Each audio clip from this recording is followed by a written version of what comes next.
প্রিয় দর্শক আসসালামু আলাইকুম। দেশ ও প্রবাসে যে যেখানেই আছেন আপনাদের প্রত্যেককেই শুভেচ্ছা জানাচ্ছি। আজকের নতুন একটি প্রতিবেদনে দেখতেই পাচ্ছেন আমার সামনে একটি আপু আসছে। আসলে আপুকে আপনারা সবাই চেনেন, তারপরেও আজ নতুন করে আমরা পেয়েছি তার জীবনের গল্প জানার জন্য। চলুন কথা বলি তার সাথে। আপু আসসালামু আলাইকুম। আপু আপনার নামটা বলে দেন একটু, সবাই জানে তবু বলেন। আমার নাম রাবিয়া। রাবিয়া আপু, তা কি অবস্থা, কোথায় আছেন, কোথায় ছিলেন এতদিন? কোথায় থাকবো, খারাপ আছি, খারাপই রয়েছে। এখনো ভালো থাকার জন্য আসছিলাম, দুইবার এলাম। দেখে তো মনে হচ্ছে অনেকটাই ভালো আছেন, আগের চেয়ে অনেক সুন্দরী আছেন, বা আরো আরো ইয়াং হয়ে গেছেন মনে হচ্ছে। আসলে এর রহস্যটা কি? মানুষ সুন্দর থাকলেও না তো মনের থেকে তো জানতে হয়, মানুষ সুন্দর তো সবাই থাকে। উপরে সুন্দর দেখে ভিতরে সুন্দরটা বোঝা যায় না। কষ্টটা যদি বুঝতে পারতো তাহলে তো এত সমস্যা হতো না। কি কষ্ট নিয়ে আছেন এখন? অনেক আশা করে আসলাম। তখন 1 মিনিট বন্ধ করুন তো। তো এখন মানে আপনার ভিতরে কোন কষ্টটা সবচেয়ে বেশি কষ্ট দেয়? অনেক কষ্ট নিয়ে ভাবছিলাম হাসি মুখ নিয়ে আসছি, মনে হয় হাসি মুখটাই থাকবে, তো ওরকম তো আর থাকতে পারলাম না। এখন আবার নতুন করে আবার আসতে হলো। তো এখন জীবনটা কিভাবে চলতেছে এখন? আগের থেকে আরো বেশি খারাপ চলতেছে। কেন খারাপ কেন? কিছুদিন আগে আসলাম না, হ্যাঁ, ভাবছিলাম ভালোই যাবে, কিন্তু এখন নতুন করে আবার আসতে হলো। মানুষই কথা দিয়ে কথা রাখে না, বেইমানি সিটারি করে। মানুষ বলে আপনারা নাকি কথা দিয়ে কথা রাখেন না। কার আমরা কথা কথা বিশ্বাস দিয়ে করব? ঠিকই কথা রাখি, কিন্তু আপনারাই কথা দিয়ে কথা রাখেন না, তার জন্যই আবার নতুন করে আসতে হয়।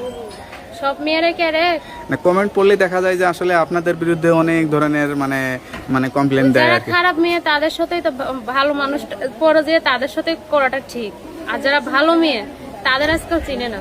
মানে আপনি বলতে চাচ্ছেন কি আপনি ভালো কিন্তু আপনার সাথেই বেশি খারাপ হচ্ছে, সেটা বলতে যাচ্ছেন? এটাই বলতেছি যে আমার সাথেই বারবার করে এরকম ঘটনা আচ্ছা ঘটে। আচ্ছা, তো এখন থাকেন কোথায়, আপনার ঠিকানা কোথায়? সে এক জায়গায়, নাম কি জায়গার? ঢাকা। ঢাকা কই, মিরপুরেই? হ্যাঁ, মিরপুরেই থাকি। মিরপুরে আছেন তাই না? আচ্ছা আচ্ছা, তা এতদিন পর্যন্ত কি কাউকে মানে আপনার মনে ধরেছিল বা ভালো লেগেছিল যে আসলে মানে বিয়ে করতে চাইছিলেন বা নতুন করে স্বপ্ন দেখতে চাচ্ছিলেন এরকম? ওরকম মানুষ তো পায় নাই, খালি ফালতু কথা বলে, বাজে কথা বলে। কথা বলার জন্য আসে না, 2 দিন 1 দিন কথা বলে হেল্প করার কথা বলে তার আর খোঁজখবরই থাকে না। আচ্ছা আচ্ছা, কিভাবে কথা বলবো? তো এই যে এখন বিয়ে শাদী করতে চাচ্ছেন বা আগেও করতে চেয়েছিলেন, মানে আগের মতোই কি স্বপ্ন এখন দেখেন নাকি এখন আরো অন্যরকম স্বপ্ন দেখেন? ওরকমই তো স্বপ্ন দেখি, কিন্তু স্বপ্ন দেখলে বললাম না আজকাল ভালো মানুষ চিনে না, যারা খারাপ মানুষ তাদের হাতেই পড়ে মানুষ, আর তাদের সাথে কথা বলে। আপনি যে ভালো সেটা মানুষ বুঝবে কিভাবে? কিভাবে বিশ্বাস করবো তাহলে? এটা বলেন তো। মানুষের যদি মন দেখে ভালোবাসা লাগে, চেহারা দেখে তার ভালোবাসা লাগে না, তাকে তার সাথে কথা বলবে, জানবে, তাই তো বুঝতে পারবে সে কিরকম। তো এখন মানে পরিবারে আপনার খেয়ে মা অসুস্থ ছিল, সে মাটা কি এখন সুস্থ হয়েছে নাকি সেই অবস্থায় আছে? আরো অসুস্থ বেশ হয়ে গেছে ভাইয়া। চিকিৎসা যদি ভালো মতো না করাইতে পারি, ওষুধ পানি না খাইতে পারি, ডাক্তারে কি বলছে? ডাক্তারে বলছে আবার চিকিৎসা করাইতে হবে, আবার নতুন করে দেখাইতে হবে। আচ্ছা তো আচ্ছা পারতেছি না তো। আচ্ছা আচ্ছা, তো এখানে যে মানে বিয়ের সাথে জন্য ভালো মনের মানুষ চান, আসলে একটা মেয়ে একটা ছেলেকে কি দেখে পছন্দ করে? একটা মেয়ে একটা ছেলের কি দেখে পছন্দ করে সেটা তো আপনিও ভালো করে জানেন, কি দেখে পছন্দ করে। জানে না তো, মানে খালি বলে যে ভালো মন ভালো চেহারা মন। দেখে তারা সামনে আসে না, মানুষ মন দেখে আসে। আর রূপ চেহারা দেখে যদি বয়স দেখে ভালোবাসতো তাহলে তো মানুষ ওগুলোর পিছনে ঘুরে বেড়াতো, তাহলে তার ভিডিও সামনে আসতো না। আমি তো একটা ভালো মনের মতন মানুষ চাই। আপনার তো আসলে অনেক অভিজ্ঞতা হয়েছে, মানুষ আপনাকে সম্পর্কে অনেকেই জানে, আপনি অনেকের সঙ্গে কথা বলে দেখছেন, আসলে কেমন লাগে এই জীবনটা আসলে? আমার কাছে তো প্রথম ভালোই লাগছিল। আচ্ছা আচ্ছা, যত দিন যাইতেছে তত বুঝতেছে অনেক খারাপ লাগতেছে। খারাপ হচ্ছে না? মানুষ ওরকম নাই। তার কি মনে হয় না যে আসলে সংসারটা খুবই প্রয়োজন? আমার কাছে তো সংসারটা প্রয়োজন, আমার কাছেও মন চায় যে আমিও সংসার করি, আমিও খাওয়া দাওয়া করি, সামনে ঘুরে বেড়াই, কিন্তু ওরকম মানুষ তো পাইতেছি না। কিভাবে হবে? আমার চোখের সামনে দিয়ে তো অনেক মানুষই ঘুরে বেড়ায়, অনেক মানুষই সামনে নিয়ে ঘুরতেছে, খাইতেছে। আপনি কি এখন প্রেম করবেন না কি বিয়েই করবেন?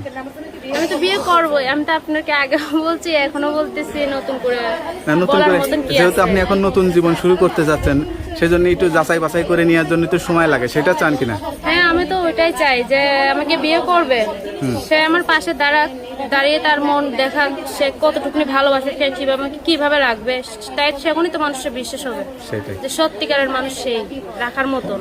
এই যে কষ্টের মাঝে আছেন, এরকম দুঃখী কষ্টে অনেক পুরুষরাও আছে, সেরকম মানুষ যদি একটু সঙ্গী হিসেবে আপনাকে পেতে চায়, তাহলে কি আপনি সেরকম গরিব দুঃখী পুরুষকে চান নাকি অনেক টাকা পয়সাওয়ালা পুরুষকে চান? আমি টাকা পয়সাওয়ালা পুরুষও চাই না, কি ওরকম ধরনের পুরুষ চাই না, সে যেরকমই হোক দেখতে, যে আমার দুঃখ কষ্ট বুঝবে, আমি তার দুঃখ কষ্ট বুঝবো, সে গরিব হোক আর যে যেরকমই হোক, ওইটা আমার দেখার প্রশ্ন না। তো আপনার সঙ্গে কিভাবে যোগাযোগ করবে? আমার ফোন নাম্বার আছে, ফোন নাম্বারটা মুখস্থ আছে? নাম্বারটা মুখস্থ না দিতে হবে। তা একটু দেখে বলে দেন, তা একটু বলে দেন। 013 013 188 188 31 31 84 84 লাস্ট 2 2 রাইট। তা নাম্বারটা খোলা রাখবেন। আর সবচেয়ে কষ্টের মাঝে যাকে স্মরণ করবেন তিনি হলো সৃষ্টিকর্তা, তাকে স্মরণ করবেন, নামাজ কালাম পড়ে আল্লাহকে দোয়া করবেন, জীবনের সব কষ্ট দূর হয়ে যাবে। ঠিক আছে আপু, ইনশাআল্লাহ। তার কিছু বলতে চান? না, আর কিছু বলতে চাই না, জাস্ট একটাই বলতে চাই ভাই, এটাই আমার শেষ ভিডিও। যদি মনের মতন মানুষ পাই তাহলে আর ভিডিও করবো না, আর যদি না পাই তাহলে কি করবো, আবার আসতে হবে।